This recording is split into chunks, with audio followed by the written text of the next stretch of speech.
행복의 문 여는 창의문교회의 화요일 매일 큐티 시간입니다. 내 눈 주의 영광을 보내 찬양 드리겠습니다. 내 눈 주의 영광을 보내 우리 가운데 계신 주님 그 빛난 영광 온 하늘 덮고 그 찬송 온 땅 가득해 내 눈 주의 영광을 보내 찬송 가운데 서신 주님의 얼굴은 온 세상 향하네 권능의 팔을 드셨네 주의 영광 이곳에 가득해 우린 선의 주님과 함께 찬양하며 우리는 전진하리 모든 열방 주 볼 때까지.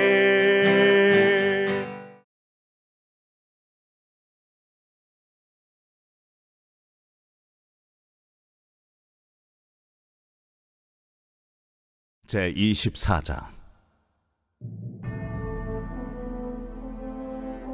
보라, 여호와께서 땅을 공허하게 하시며 황폐하게 하시며 지면을 뒤집어 엎으시고 그 주민을 흩으시리니 백성과 제사장이 같을 것이며 종과 상전이 같을 것이며 여종과 여주인이 같을 것이며 사는 자와 파는 자가 같을 것이며 빌려주는 자와 빌리는 자가 같을 것이며 이자를 받는 자와 이자를 내는 자가 같을 것이라. 땅이 온전히 공허하게 되고 온전히 황무하게 되리라. 여호와께서 이 말씀을 하셨느니라. 땅이 슬퍼하고 쇠잔하며 세계가 쇠약하고 쇠잔하며 세상 백성 중에 높은 자가 쇠약하며 땅이 또한 그 주민 아래서 더럽게 되었으니 이는 그들이 율법을 범하며 율례를 어기며 영원한 언약을 깨뜨렸음이라. 그러므로 저주가 땅을 삼켰고 그 중에 사는 자들이 정죄함을 당하였고 땅의 주민이 불타서 남은 자가 적도다. 새 포도즙이 슬퍼하고 포도나무가 쇠잔하며 마음이 즐겁던 자가 다 탄식하며 소고치는 기쁨이 그치고 즐거워하는 자의 소리가 끊어지고 수금 타는 기쁨이 그쳤으며 노래하면서 포도주를 마시지 못하고 독주는 그 마시는 자에게 쓰게 될 것이라. 약탈을 당한 성읍이 허물어지고 집마다 닫혀서 들어가는 자가 없으며 포도주가 없으므로 거리에서 부르짖으며 모든 즐거움이 사라졌으며 땅의 기쁨이 소멸되었도다. 성읍이 황무하고 성문이 파괴되었느니라. 세계 민족 중에 이러한 일이 있으리니 곧 감람나무를 흠듬 갚고 포도를 거둔 후에 그 남은 것을 주움 같을 것이니라. 열방에 대한 말씀에 이어서 이제 하나님께서는 온 땅에 임하는 심판에 대해 말씀하십니다. 그 땅에 거주하는 사람들이 하나님의 말씀을 지키지 않았기 때문에 땅이 저주를 받은 것입니다. 보라, 여호와께서 라는 표현은 하나님의 말씀이 지금 당장 이루어질 것 같은 긴박감을 줍니다. 하나님께서 땅을 공허하게 하십니다. 땅이 황폐해지고 지면이 뒤집어 엎어집니다. 주민들은 흩어질 수밖에 없습니다. 천재지변이든지 전쟁이든지 어떤 이유로든 이런 일이 일어날 수가 있습니다. 마치 홍수 사건 때 일어났던 것처럼 또 바벨탑 사건에서 보였던 것처럼 땅이 쓸려가며 사람들이 흩어지는 일이 일어납니다. 그 후에는 텅 빈 땅만 남게 될 것입니다. 2절은 여러 종류의 사람들에 대한 비교가 나옵니다. 그들 모두가 하나님께서 보시기에는 별 차이가 없다라는 것입니다. 백성도 종교 지도자인 제사장도 같습니다. 삶이 더 종교적이었든지 덜 종교적이었든지 똑같습니다. 종도 주인도 같습니다. 남을 다스리는 자였든 복종하는 자였든 똑같습니다. 사는 자나 파는 자나 돈을 빌려주는 자나 빌리는 자도 같습니다. 돈이 많은 부자였든지 돈이 없어서 힘들었던 자였든지 똑같습니다. 종교도 권력도 가진 재산의 많고 적음도 하나님 보시기에는 피차 일반입니다. 심판의 때가 되었을 때 하나님께서는 그들을 모두 동일하게 심판하실 것입니다. 지금 사람들의 눈에 보기에는 이런 격차가 어마어마해 보이고 그것으로 서로의 가치를 평가하지만 하나님께서는 그렇지 않다라고 말씀하십니다. 어려운 심판대가 될 때 사람들은 이런 것들이 있으면 심판을 더 잘 견딜 수 있을 것이다 생각하겠지만 그것은 착각입니다. 심판날에 죄인인 그들은 공평하게 하나님의 진노를 경험하게 될 것입니다.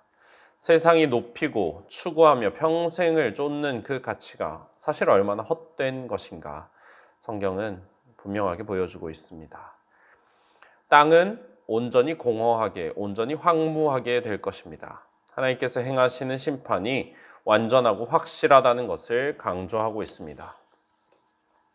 심판의 결과로 땅은 완전히 황무하게 될 것입니다.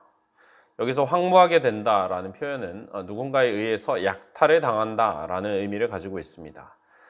그냥 자연적인 재해로만 이렇게 되는 것이 아니라 전쟁으로 인해서, 빼앗김으로 인해서 이런 일이 일어난다라는 것입니다. 하나님께서 이 말씀을 하셨기 때문에 이것은 피할 수가 없는 일입니다. 반드시 이루어질 것입니다. 어떤 대비를 세운다 하더라도 도망칠 수가 없습니다. 이렇게 된 땅은 슬퍼하고 쇠약해집니다. 온 세계가 그러하다 말하고 있습니다. 마치 가뭄과 같은 자연재해를 연상케 하는 표현입니다. 그러니까 특별히 높은 자들 또한 영향을 받고 쇠약해지게 될 것입니다. 제 아무리 강하고 힘 있는 자들이라 하더라도 전 세계가 함께 이렇게 어려움을 겪게 된다면 그 영향을 피해갈 수는 없습니다. 5절은 땅이 그 주민 아래서 더럽게 되었다라고 말하고 있습니다. 여기서 더럽게 되었다라는 말은 오염되었다라는 뜻인데 환경 오염을 말하는 것이 아닙니다. 그 주민들이 하나님의 율법을 범하고 율례를 어기며 영원한 언약을 깨뜨린 것에 대해서 말하고 있습니다. 백성들이 저지른 범죄가 그들 자신을 더럽게 했을 뿐 아니라 그들이 거주하는 땅 또한 더럽게 만들었습니다. 영적으로 오염을 시킨 것입니다. 우리가 죄를 지을 때 우리는 우리에게 주어진 환경도 저주받도록 만드는 것입니다. 그것이 성경이 말하는 영적인 원리입니다. 창조주이신 하나님의 뜻에 따라서 살아갈 때에 우리는 하나님께서 주신 땅에서 복을 누리며 살아갈 수가 있습니다. 그렇지 않는다면 그것은 하나님으로부터 오는 좋은 것들을 포기하겠다, 내 힘으로 살아보겠다라는 의미가 됩니다. 영원한 언약을 깨뜨렸다라는 것은 곧 저주를 받겠다는 뜻입니다. 그러므로 저주가 땅을 삼켰습니다. 그 중에 사는 자들이 정죄함을 당합니다. 죄값을 치르게 됩니다. 사람들이 정죄를 당하는데 원인을 알 수 없는 죄책감에 빠지고 정신적인 고통 등을 당하게 됩니다. 그 원인, 하나님의 법을 어기는 데서 오는 것입니다. 죄는 이처럼 우리의 정신도 망가지게 만듭니다. 사람이 불에 타듯 사라지고 남은 자가 적게 됩니다. 죄가 얼마나 무서운 결과를 불러오는지 우리가 인식할 수 있어야겠습니다. 죄는 온 땅이 저주를 받게 만들고 하나님의 심판으로 불타게 만듭니다. 나 혼자만의 문제가 아니라 공동체와 땅에도 이 죄가 영향을 미치는 것입니다. 우리가 하나님의 말씀을 어긴다는 것을 결코 가볍게 생각하지 말아야 합니다. 노아 홍수 심판 때 경건한 노아의 가족만 살아남았던 것처럼 소수의 사람들만이 생존하게 될 것입니다. 7절부터 13절은 포도주와 포도 수확에 대한 이미지를 사용해서 저주의 결과를 설명하고 있습니다. 본래 포도주를 수확하는 일은 기쁨과 즐거움이 넘치는 축제 같은 시간으로 여겨져 왔습니다. 고대 농사일을 하면서 수고했어도 포도를 수확하면 풍성한 그 소출을 보면서 수고를 잊어버릴 수가 있습니다. 그래서 수확의 기쁨이 보상이 됩니다. 그런데 수확물이 변변치 않다면 그때는 기쁨 대신 그 자리를 슬픔이 대신하게 됩니다. 하나님께서는 이런 일이 일어날 것이라고 말씀하고 계십니다. 사람이 하나님의 법을 지키지 않으므로 땅은 저주를 받습니다. 그러면 제대로 수확을 내어주지 않습니다. 새 포도즙, 아직 발효되지 않은 막 짜낸 포도의 즙을 말합니다. 새 포도즙이 슬퍼한다.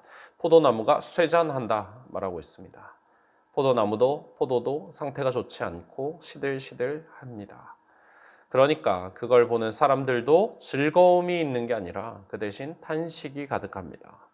포도를 수확하던 축제의 분위기가 다 없어집니다. 즐거운 음악도 그치고 음악 소리도 웃음소리도 전부 다 그치게 됩니다. 정말 대규모의 심각한 경기 불황이 올 때 사람들의 모습을 상상해 보십시오. 이러한 일들이 일어나는 것입니다. 전에는 포도주를 마시면서 수확을 즐거워했었는데 이제는 그런 기쁨도 다 사라집니다. 노래하면서 즐겁게 포도주를 마실 수 없습니다. 이제 포도주를 마시더라도 독한 술을 먹어서 현실의 고통으로부터 도망치기 위해서 먹게 됩니다. 그런 독주는 그 사람에게 쓰게 될 것입니다. 사람이 북적거리던 성읍, 약탈에 당해 허물어집니다. 집들이 다 버려지고 들어가는 사람이 없습니다. 우울함, 이 도시를 지배합니다. 기쁨이 없고 사람들이 다 떠나간 황폐한 도시, 죽어가는 도시의 모습을 그리고 있습니다. 포도 수확이 없으니, 그리고 그 포도주를 마시고 취해서 즐기는 즐거움이 없으니 사람들은 부르짖습니다. 모든 즐거움이 사라졌다. 땅의 기쁨이 소멸되었다 말합니다. 우리가 기쁨의 근원을 어디에 두고 있는가 생각해 보아야 합니다. 만약 우리 기쁨이 포도주에 있다면 우리도 이런 일을 당하게 될지 모릅니다. 내 기쁨이 내가 거두는 수확에 근거한다면, 그리고 그 수확으로부터 나오는 어떤 부산물적인 쾌락을 주는 요소들에 의해서 결정이 된다면 그것은 매우 불안정한 기쁨이라 할 것입니다. 반면에 우리의 기쁨이 그것들로부터 나오는 것이 아니라 그것을 내게 주시는 하나님, 누리게 하시는 나의 주인으로부터 온다면 그 기쁨은 흔들리지 않을 것입니다. 그리고 영원히 지속될 것입니다. 포도주에 취해서 즐기는 사람이 아니라 성령께서 주시는 기쁨, 그 은혜에 취하는 사람, 그것으로 충만한 사람은 언제나 형통하고 복이 있습니다.